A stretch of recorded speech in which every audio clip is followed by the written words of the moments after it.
আসসালামু আলাইকুম। স্বাগত জানাচ্ছি সকলকে। মধুমাস জ্যৈষ্ঠ মাসে নানা ফলের যে সমাহার দেখা যায় সেটা এক কথায় অসাধারণ। শুক্রবারের সকালের নাস্তায় খুব স্বাভাবিকভাবেই নানা ধরনের ফলের সমাহার আমাকে আনন্দ দিয়েছে।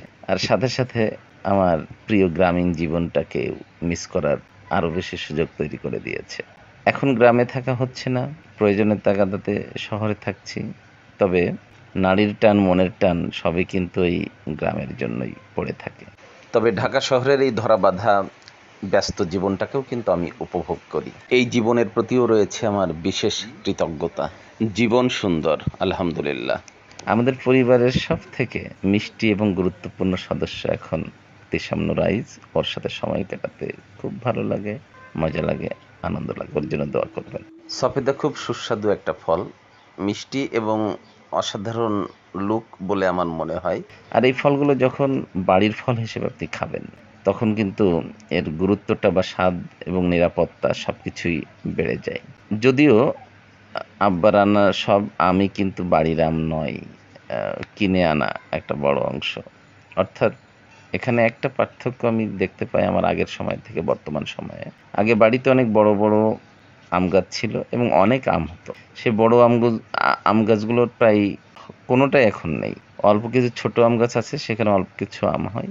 দেখা যাচ্ছে যে একটা বড় অংশ আম প্রতি বছরে কেনা লাগছে এখন, আপাতত যে পরিবেশ পরিস্থিতি। তারপরেও যে গ্রামে যখন মানে থাকা হয় জ্যৈষ্ঠ মাসে বা তার আগের যে সময়টা, যে আমের মুকুল আসা, ফাল্গুন মাসে যে আমের মুকুল আসা, সেই আমের মুকুলের যে গন্ধ, তারপরে কাঁঠালের গাছে যে ফল আসা, ছোট ছোট কাঁঠাল যে দেখা, এইগুলোর যে আলাদা আবেদন আছে, এটা অনেক সময় শহরের থেকে তো বোঝাই যায় না। মানে কখন এগুলো চলে যাচ্ছে, কখন কি এটা ঠিক বোঝা যায় না। ওই যে শহুরে জীবনের ভেতরে একটা স্বাভাবিক ছলনা আছে, বা চাঁদ আর পূর্ণিমার পার্থক্য বোঝা যায় না।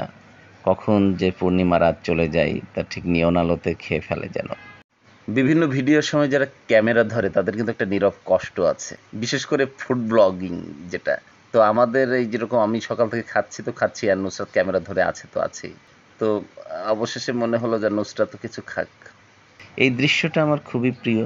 আমার লেখা বই গল্পগ্রন্থ দুই জন্ম পড়ছেন মা আর দীপ্তির হাতে অপেক্ষা, বইটি হুমায়ুন আহমেদের। আর এর দুজনের দর্শক হচ্ছে আমাদের প্রিয় তিশাম নুরাইজ।